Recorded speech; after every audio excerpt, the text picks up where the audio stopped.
When I was 27 years old, I left a very demanding job in management consulting for a job that was even more demanding, teaching. I went to teach 7th graders math. What struck me was that IQ was not the only difference between my best and my worst students. Some of my strongest performers did not have stratospheric IQ scores. Some of my smartest kids weren't doing so well. And that got me thinking. The kinds of things you need to learn in 7th grade math, sure, they're hard.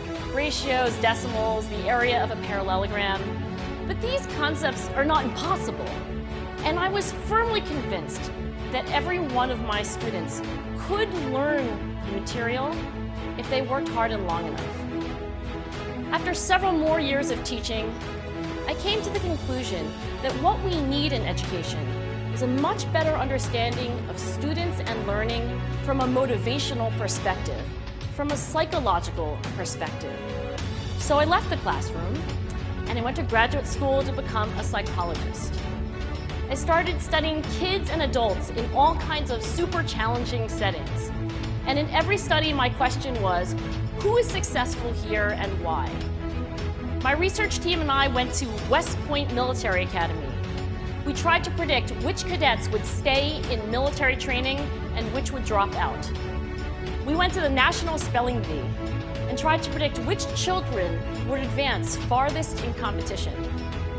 We studied rookie teachers working in really tough neighborhoods, asking which teachers are still going to be here in teaching by the end of the school year.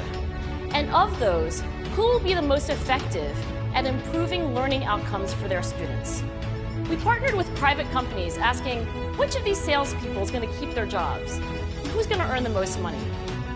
In all those very different contexts, one characteristic emerged as a significant predictor of success. And it wasn't social intelligence, it wasn't good looks, physical health, and it wasn't IQ. It was grit.